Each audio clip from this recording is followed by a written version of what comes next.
ನಮಸ್ಕಾರ ಸ್ನೇಹಿತರೆ.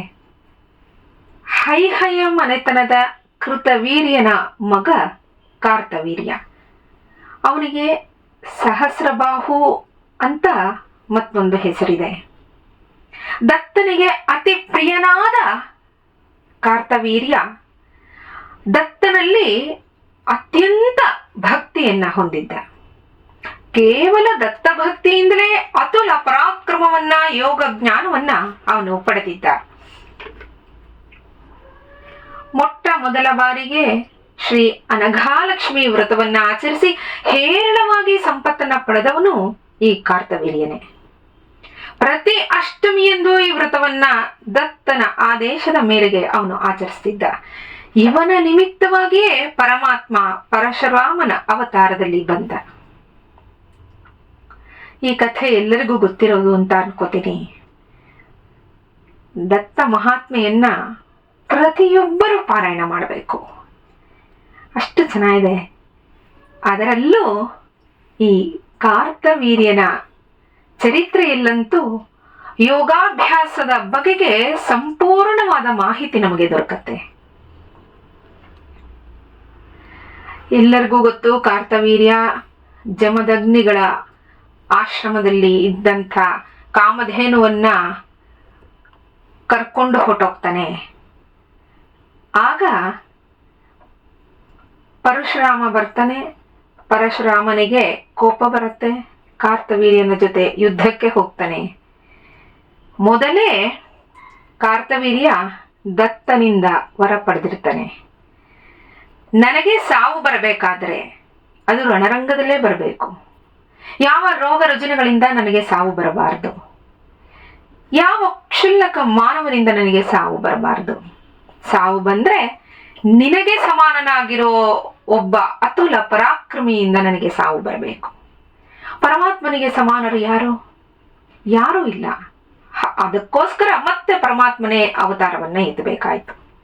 ಮತ್ತೆ ಎತ್ತೋದು ಅಂದ್ರೆ ಅಲ್ಲಿ ದತ್ತ, ಇಲ್ಲಿ ಪರಶುರಾಮ, ಹೀಗೆ ಎರಡೆರಡು ಅವತಾರಗಳು. ರಾಮ ಪರಶುರಾಮರ ಅವತಾರಗಳೇ ಹೇಗೆ ಬಂತೋ ಹಾಗೆ ದತ್ತ ಮತ್ತೆ ಪರಶುರಾಮನ ಅವತಾರವಾಗತ್ತೆ. ಯುದ್ಧ ನಡೆಯುತ್ತೆ. ಯುದ್ಧದಲ್ಲಿ ಕಾರ್ತವೀರ್ಯನ ಭುಜಗಳು ಅಭೇದ್ಯವಾಗಿರುತ್ತೆ. ದತ್ತನಿಂದ ವರ ಪಡೆದಂತ ಕಾರ್ತವೀರ್ಯನಿಗೆ ಸಹಸ್ರ ಬಾಹುಗಳು ಬಂದಿರತ್ತೆ. ಆ ಸಹಸ್ರ ಬಾಹುಗಳನ್ನ ನಾಶ ಮಾಡೋಕೆ ಪರಶುರಾಮನಿಗೆ ಬಹಳ ಕಷ್ಟ ಆಗತ್ತೆ. ಆಗ ಒಂದು ಆಕಾಶವಾಣಿ ನುಡಿಯುತ್ತೆ. ಅವನ ಆ ಬಾಹುಗಳ ಬೀಜ ಅವನ ಹೃದಯದಲ್ಲಿದೆ ಅಂತ. ಆಗ ಪರಶುರಾಮ ಅದನ್ನ ತುಂಡರಿಸ್ತಾನೆ. ಅವನ ಹೃದಯದಲ್ಲಿದ್ದ ಬೀಜವನ್ನ ತುಂಡರಿಸ್ತಾನೆ. ಆಗ ಅವನಿಗೆ ಅಷ್ಟು ಬಾಹುಗಳು ಇಲ್ಲವಾಗತ್ತೆ. ಎರಡು ಮಾಮೂಲಿನಂತೆ ಇರೋ ಎರಡೇ ಬಾಹುಗಳು ಬಹಳ ಅಭೇದ್ಯವಾಗಿರುತ್ತೆ. ಅದನ್ನ ಭೇದಿಸೋಕ್ಕೂ ಕಷ್ಟ ಆಗ್ತಾ ಇರತ್ತೆ ಪರಶುರಾಮನಿಗೆ. ಪರಶುರಾಮನ ಆ ಅಸ್ತ್ರ ವಿದ್ಯೆಯನ್ನ ನೋಡಿ ಕಾರ್ತವೀರ್ಯ ಅನ್ಕೋತಾನೆ, ಅಕಸ್ಮಾತ್ ನಾನು ಇವತ್ತೇನಾದ್ರೂ ಇವನ ಕೈಯಿಂದ ನಾನು ಮರಣ ಹೊಂದದೆ ಇದ್ರೆ ಇನ್ಯಾರೂ ನನ್ನನ್ನ ಸಾಯಿಸೋಕೆ ಆಗಲ್ವಲ್ಲ. ಅದರಿಂದ ನಾನು ಇವತ್ತು ಇವನಿಂದ ನಾನು ಮರಣ ಹೊಂದಬೇಕು ಅಂತ ಪರಶುರಾಮ ಅವನನ್ನ ಇನ್ನೇನು ಅಸ್ತ್ರದಿಂದ ಅವನ ಮತ್ತೆರಡು ಭುಜಗಳನ್ನ ನಾಶ ಮಾಡಬೇಕು ಅಂತ ಮುಂದೆ ಬರ್ತಿದ್ದಾಗ ಕಾರ್ತವೀರ್ಯ ದತ್ತನಲ್ಲಿ ತನ್ನ ಚಿತ್ತವನ್ನ ಲಯಗೊಳಿಸ್ತಾನೆ.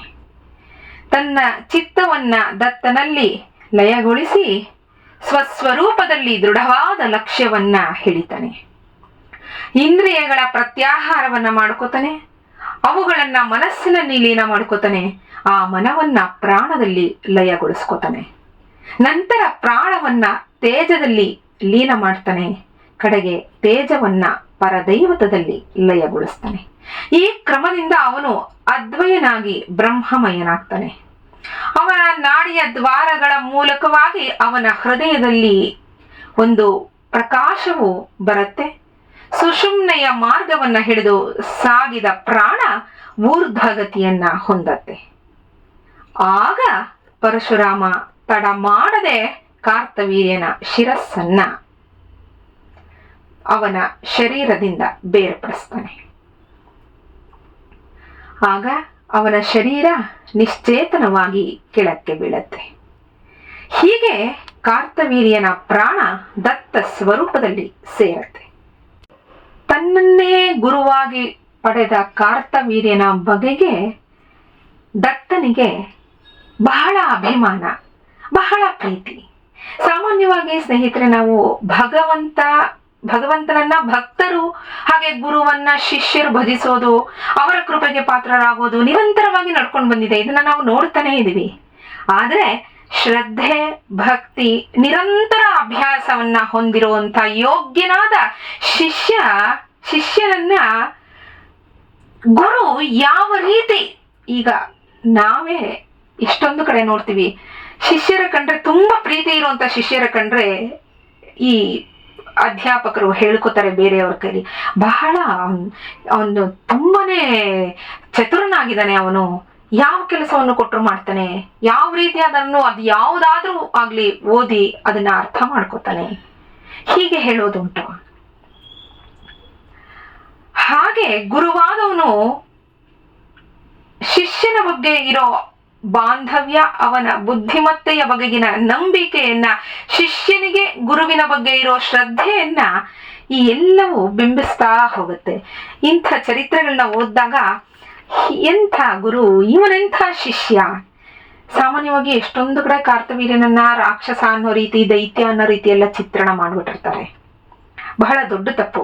ಅವನು ಮಾಡಿದ ಒಂದು ಪ್ರಾರಬ್ಧ ಕರ್ಮ, ಅವನಿಗೆ ಅಷ್ಟೇ ಆ ಗೋವನ್ನ ಅವನು ಸೆಳೆದೊಯ್ತಿದ್ದು. ಇದಾಗಬೇಕಾಗಿತ್ತು. ಯಾಕೆ ಅಂದ್ರೆ ಅವನ ಸಂಹಾರ ಆಗ್ಲೇಬೇಕಾಗಿತ್ತು. ಇಲ್ಲಿ ಸಂಹಾರ ಅಂತಂದ್ರೆ ಈಗಾಗ್ಲೇ ಹೇಳಿದಾಗೆ ಅವನ ಚಿತ್ತವನ್ನ ಅವನು ಸಂಪೂರ್ಣವಾಗಿ ತನ್ನನ್ನ ದತ್ತನಿಗೆ ಕೊಟ್ಕೊಂಡಿದ್ದ. ಕಾರ್ತವೀರ್ಯನ ಬಗ್ಗೆ ಹೇಳ್ತಾ ಹೋದ್ರೆ ಮುಗಿಯೋದೇ ಇಲ್ಲ. ಅಷ್ಟು ಹೆಮ್ಮೆ ಅನ್ಸತ್ತೆ, ಒಬ್ಬ ಶಿಷ್ಯ ಹೀಗಿರ್ಬೇಕು ಅಂತ ಅನ್ಸತ್ತೆ. ನಮಗೆ ದತ್ತನ ಭಕ್ತಿ ದೃಢವಾಗತ್ತೆ, ವೃದ್ಧಿಸತ್ತೆ. ಎಷ್ಟು ಹೇಳಿದ್ರೂ ಕಡಿಮೆಯೇ ಅವನ ಬಗ್ಗೆ. ದತ್ತ ಮಹಾತ್ಮೆಯಲ್ಲಿ ಇವನ ಕುರಿತಾದ ಅಧ್ಯಾಯಗಳೇ ಹೆಚ್ಚು ಇರೋದು.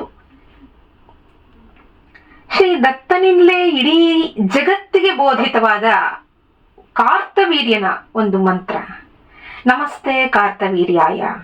ಈ ನಮಸ್ತೆ ಕಾರ್ತವೀರ್ಯಾಯ ಅನ್ನೋ ಮಂತ್ರಕ್ಕೆ ಮೊದಲು ಪ್ರಣವ ಬೀಜವನ್ನ ಸೇರಿಸಿ ಜಪ ಮಾಡಿದ್ರೆ ಭವಬಂಧ ಹರಿಯತ್ತೆ. ಶ್ರೀಂ ಬೀಜ ಸಹಿತ ಲಕ್ಷ್ಮೀ ಪ್ರಾಪ್ತಿ, ಹ್ರೀಂ ಬೀಜ ಸಹಿತ ಜಪಿಸಿದ್ರೆ ಸಿರಿ ಸಂಪತ್ತು ದೊರೆಯತ್ತೆ ಅಂತ ಹೇಳ್ತಾರೆ. ಹೀಗೆ ಹಲವಾರು ಬೀಜಾಕ್ಷರಗಳ ಸಹಿತ ಜಪಿಸಿದ್ರೆ ಹಲವು ಬಗೆಯ ಫಲಗಳು ಪ್ರಾಪ್ತವಾಗುತ್ತವೆ. ಎಲ್ಲವನ್ನು ಹೇಳೋದು ಉಚಿತ ಅಲ್ಲ.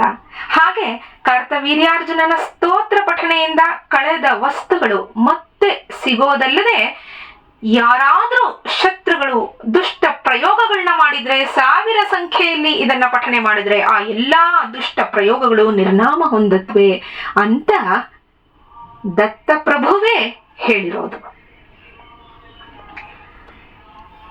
ಯಾವುದು ಹಾಗಾದ್ರೆ ಆ ಸ್ತೋತ್ರ? ಅವನ ಮಂತ್ರವನ್ನ ಏನೋ ಹೇಳಿದ್ದಾಯ್ತು, ನಮಸ್ತೆ ಕಾರ್ತವೀರ್ಯಾಯ. ಅಷ್ಟನ್ನ ಜಪ ಮಾಡಿದ್ರೆ ಬೇಕಾದಷ್ಟಾಯ್ತು ದಿನಾಗ್ಲೂ. ಇಷ್ಟೇ ಸಂಖ್ಯೆ ಅಂತಲ್ಲ, ಎಷ್ಟು ಬೇಕಾದ್ರೂ ಮಾಡಬಹುದು. ಅದರ ಜೊತೆಗೆ ಕಳೆದ ವಸ್ತುಗಳನ್ನ ಮತ್ತೆ ಹಿಂಪಡೆಯೋಕೆ ಈ ಸ್ತೋತ್ರವನ್ನ ಪಠನೆ ಮಾಡಿದ್ರೆ ಸಾಕು, ಖಂಡಿತವಾಗಿಯೂ ಆ ವಸ್ತುಗಳು ಸಿಗತ್ತೆ. ಹಾಗಾದ್ರೆ ಆ ಸ್ತೋತ್ರ ಯಾವುದು? ಕಾರ್ತವೀರ್ಯಾರ್ಜುನೋ ನಾಮ ರಾಜ ಬಾಹು ಸಹಸ್ರವಾನ್ ತಸ್ಯ ಸ್ಮರಣ ಮಾತ್ರೇಣ ಗತಂ ನಷ್ಟಂಚ ಲಭ್ಯತೆ. ಇನ್ನೊಮ್ಮೆ ಹೇಳ್ತೀನಿ, ಕಾರ್ತವೀರ್ಯಾರ್ಜುನೋ ನಾಮ ರಾಜ ಬಾಹು ಸಹಸ್ರವಾನ್ ತಸ್ಯ ಸ್ಮರಣ ಮಾತ್ರೇಣ ಗತಂ ನಷ್ಟಂಚ ಲಭ್ಯತೆ.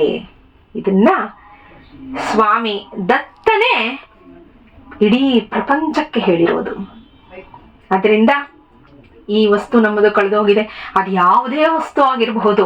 ಎಷ್ಟೊಂದು ರೀತಿಯಾಗಿ ಎಷ್ಟೊಂದು ಕಡೆ ನಾನು ನೋಡಿರೋ ಪ್ರಕಾರ ಒಂದು ID ಕಾರ್ಡ್ ಕಳೆದು ಹೋಗಿದ್ರೆ, ಒಂದು ಪುಸ್ತಕ ಕಳೆದು ಹೋಗಿದ್ರೆ, ಬೆಲೆ ಬಾಳೋ ಚಿನ್ನದ ವಸ್ತುಗಳು ಕಳೆದು ಹೋಗಿದ್ರೆ ಎಲ್ಲವೂ ಸಿಕ್ಕಿದೆ. ಅದಕ್ಕೆ ಈ ಸ್ತೋತ್ರ ಪಠಣೆಯನ್ನ ನೀವು ಮಾಡಿ ಇದರ ಉಪಯೋಗವನ್ನ ಪಡ್ಕೊಳ್ಳಿ. ವಸ್ತುಗಳು ಕಳೆದು ಹೋಗಬೇಕು ಅಂತ ಹೇಳ್ತಿಲ್ಲ, ಕಳೆದಿದ್ರೆ ಸಿಗತ್ತೆ. ಹಾಗೆ ಮಂತ್ರ ಪಠಣೆಯಿಂದ ಸಕಲ ಸಿದ್ಧಿಗಳು ದೊರೆಯತ್ವೆ ಅಂತ ಶ್ರೀ ದತ್ತ ಹೇಳಿದಾನೆ. ಅದರಿಂದ ಎಲ್ಲರೂ ಈ ಸ್ತೋತ್ರ ಪಠಣೆಯನ್ನ ಮಾಡಿ ಅಂತ ಹೇಳ್ತಾ ಇದ್ದೀನಿ. ಎಲ್ಲರಿಗೂ ಶ್ರೀ ದತ್ತಾತ್ರೇಯನ ಕೃಪೆ ದೊರೆಯಲಿ. ನಮಸ್ಕಾರ.